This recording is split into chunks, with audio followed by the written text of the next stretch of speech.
Have you ever stopped to think about how many decisions we as humans make? How many do you think we make in a day? Is it 500? No. What about 5,000? Nope. Try 35,000 decisions a day, according to an article in Psychology Today. Think about it.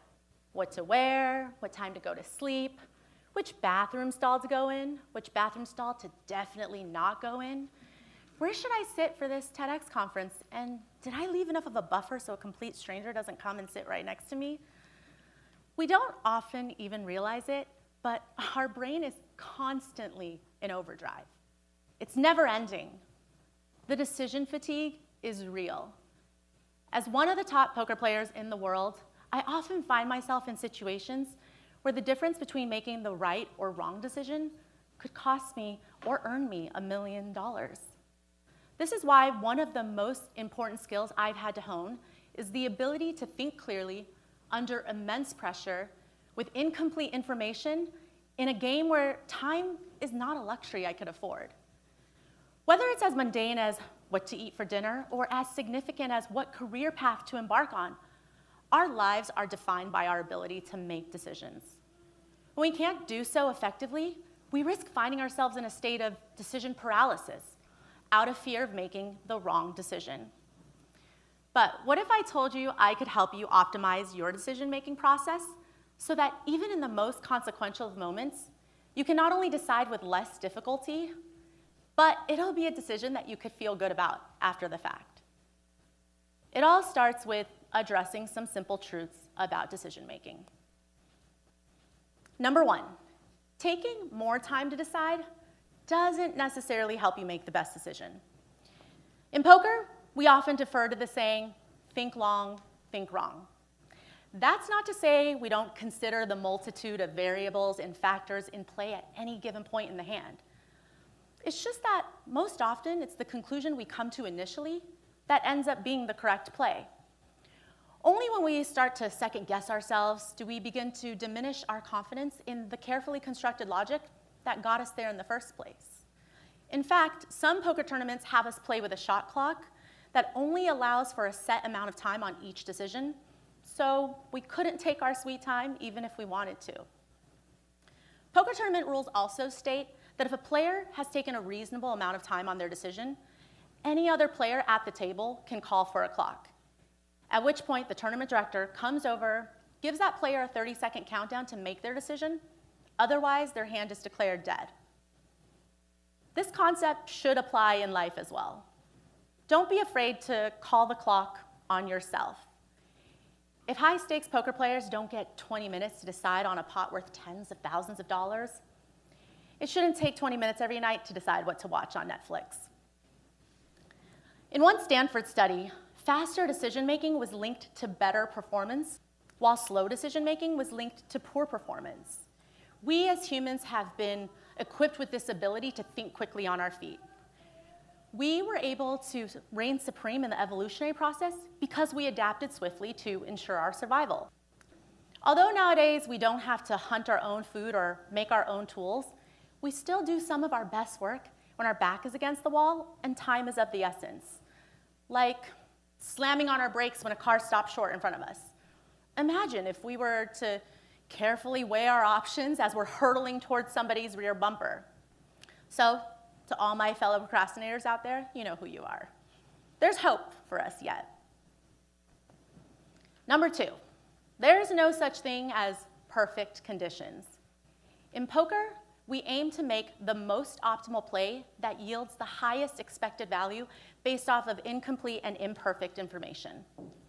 The same is true in life. There's always so many unknowns, so many variables we can't predict, and aspects that can't escape being viewed through a subjective lens. 10 years ago, I was offered the opportunity to become the first woman strategy commentator on a televised poker show. Having had no prior broadcasting experience, I was reluctant to say yes because, frankly, I didn't think I was qualified. I thought maybe I could get some training or find an opportunity on a smaller stage to get my start and then come back to this once I had more experience under my belt. But the more that I thought about it, the more I realized that fear of the unknown was not a good enough reason to say no. After all, what's the worst that could happen? I'm a woman with an Instagram account. I've pretty much heard it all. Plus, the production company knew I had no experience, yet they were willing to take a chance on me.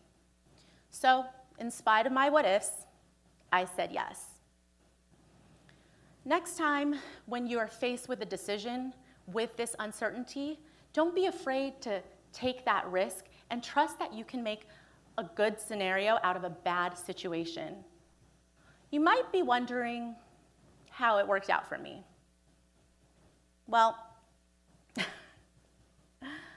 this is me winning the Global Poker Award for Best Broadcaster of the Year in 2018.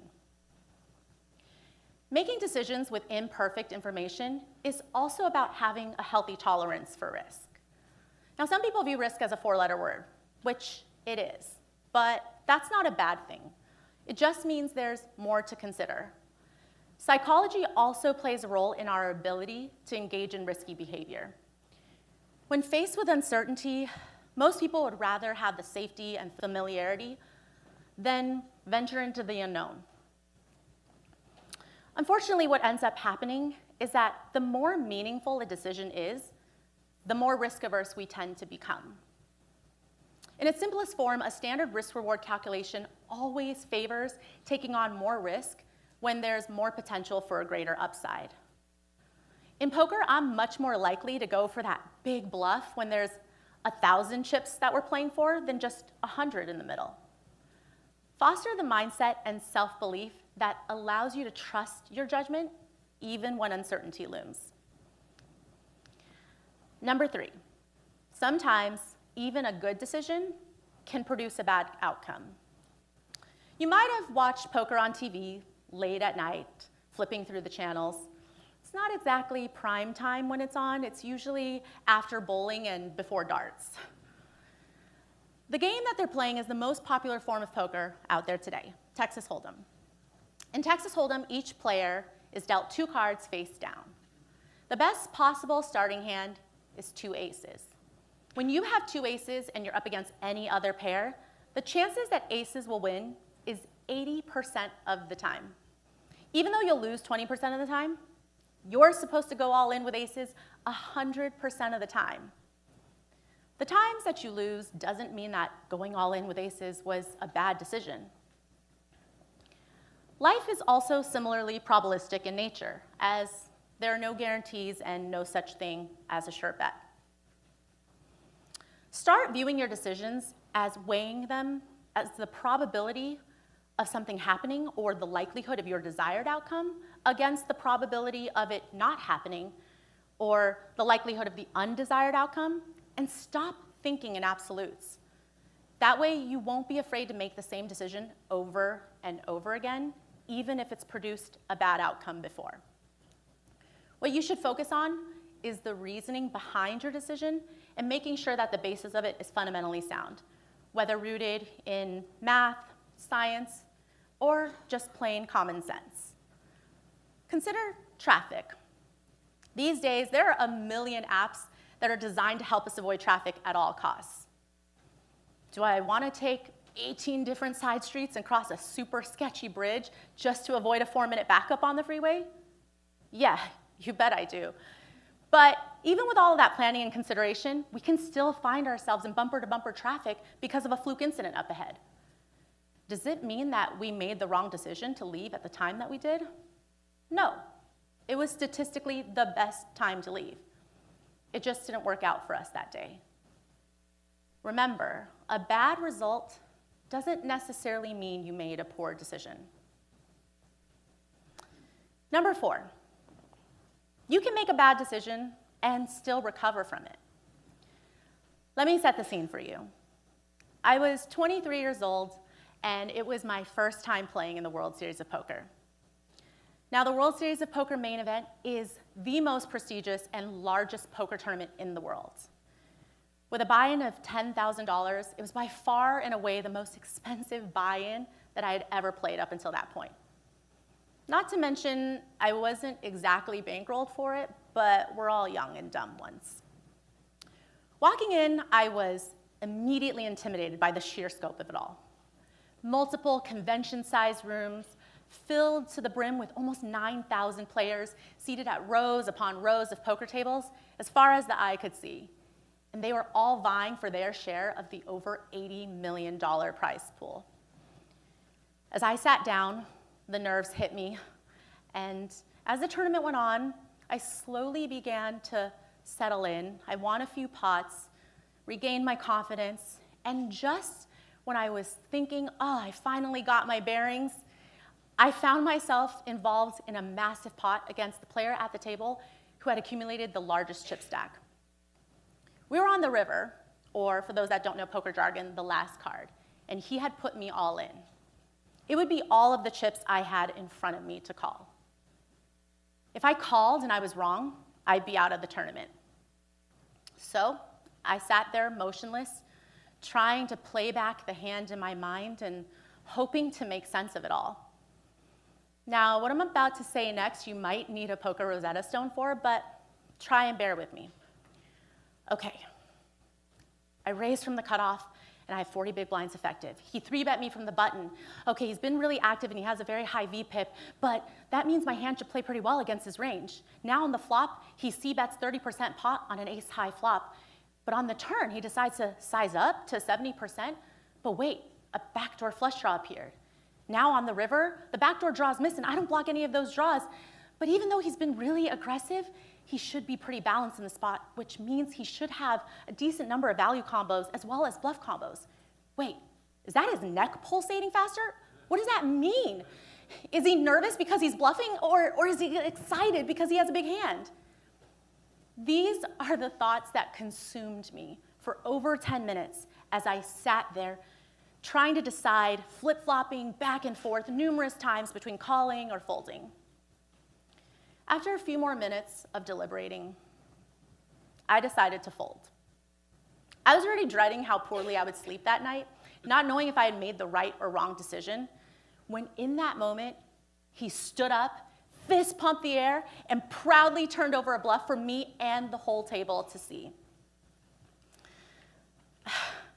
I sat there trying to put on my absolute best poker face to hide how I was really feeling in that moment. But deep down inside, I was mad and angry at myself for being wrong. As I sat there trying to regroup mentally, I looked down and I saw that I still had chips in front of me, which represented an opportunity to recover from my mistake. I knew that the best thing I could do for my mindset was not to dwell on the fact that I had made the wrong decision in a critical moment, but to focus that energy on making good decisions from that point forward. So even though, let's be honest, it was kind of a dick move for him to show me the bluff, I learned a valuable lesson that day. When we suffer a setback, we often allow that to cascade and roll over to our other decisions, and we end up compounding our original mistake. Of the infinite number of decisions we'll make in our lifetime, chances are they're not always going to be good. The silver lining is that you can recover and rebound from many of those. The real mistake that day was when he couldn't help it but to show me the bluff. Information in poker is valuable, should never be given freely. Now, not only did I know that he was capable of bluffing, but I also knew what kinds of hands he thought were good ones to bluff with. Armed with that information, I was able to adjust and fine-tune my strategy in real time to exploit him more effectively. My ego and chip stack might have suffered, but those negatives were only temporary. As I was able to regroup and refocus, I found myself ending play that day with more chips than I had lost in that hand. All this to say, trust that you'll be able to pivot and adapt if and when more information reveals itself. Our lives are defined by our ability to make decisions. The best decisions will be guided by the most confident version of yourself. The you that doesn't shy away from taking risks when appropriate. The you that doesn't allow fear to take over and immobilize you. And the tenacious side of you that learns and recovers from bad decisions. Although it takes bravery, making good decisions is a numbers game. Learning how to optimize your decision-making process will help you make small but good decisions repeatedly and as a warm-up for that rare occasion when you might have to make a life-altering decision. When that time comes, trust me. But more importantly, trust yourself. You'll be ready. Thank you.